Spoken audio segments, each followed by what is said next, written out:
une attaque terroriste islamiste. سوکاتیەکانی سەرۆکی فەڕەنسا تووڕێی هاوڵاتیان و کاردانەوەی زانایانی ئاینی هەرێمی کوردستانی لێکەوتەوە. لە زۆرینەی ناوچەکانی هەرێم مامۆستایانی ئاینی لە وتاری هەینیدا بە توندی ئیدانەی بێڕێزیەکانی سەرۆکی فەڕەنسایان کرد. جەختیان لە داکۆکی لە پێشەوای مرۆڤایەتی و ڕێبازەکەی کردەوە. پێشنێژ و وتارخوێنی مزگەوتی نور لە هەڵەبجە لە وتارەکەیدا ڕایگەیاند. ئەوانەی بێگوێدانە هەستی موسڵمانان لە هەولێر پشتیوانیان لە سوکایەتیەکان کرد. جێی شەرمەزارین. پێغەمبەر صلی الله علیه وسلم بەڕاستی مرۆڤایەتی ڕزگار کرد لە جەهل و لە ستەم و لە نادادی و لە فەساد و بەدڕەوشتی و خراپە.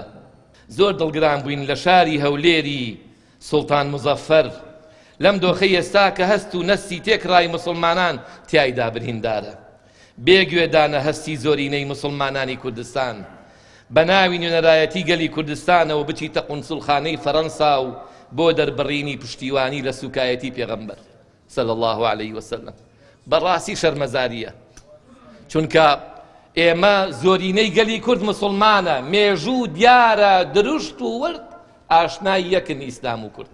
ئێمە بە ئیسلام گۆشکراوین.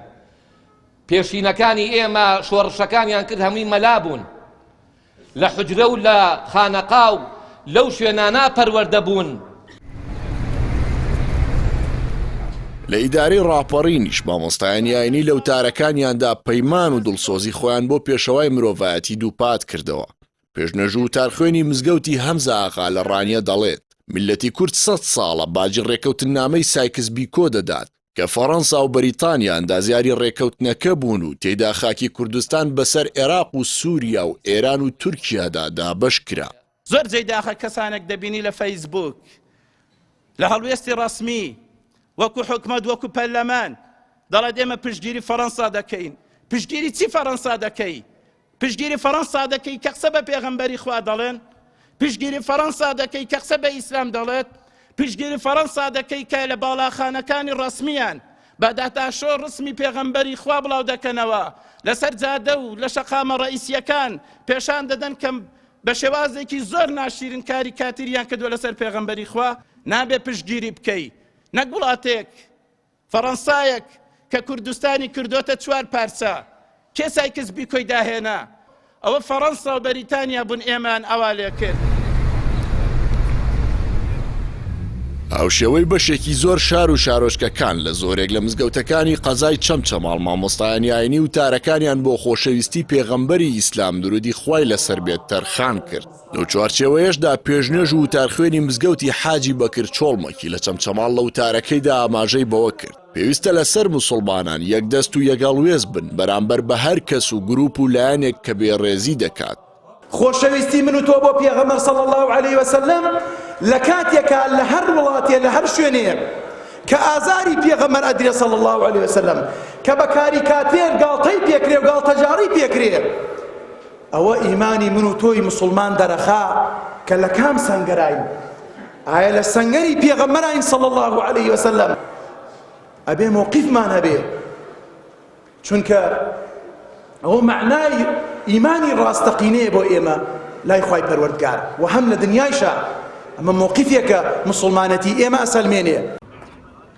هاوکات لە قەزای شارە زۆر هاوڵاتیان و مامۆستایانی ئاینی ئیدانەی وتەکانی سەرۆکی فەڕەنسایان کرد. پێشنێژ و وتارخوێنی مزگەوتی کانی میل شارە زۆر لە وتارەکەیدا وتی پێویستە مسلمانان بە جێبەجێکردنی سونەتەکان و گۆڕایاڵی پێغەمبەر وەڵامی ناحەزانی ئیسلام بدەنەوە.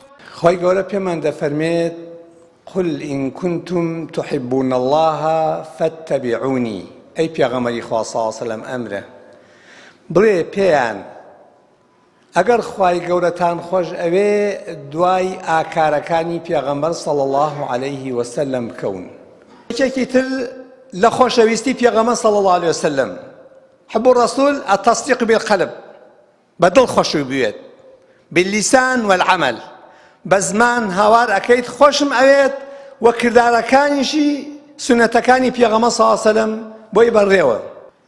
خۆشەویستی پێغەمبەری خوا صلی الله علیه وسلم بۆ ئێمە زۆر گرنگ بوو، دوعای بۆ کردین بۆ ئەوەی کەوا لە شەفاعەتی پێغەمبەر صلی الله علیه وسلم ناومێد دەبین.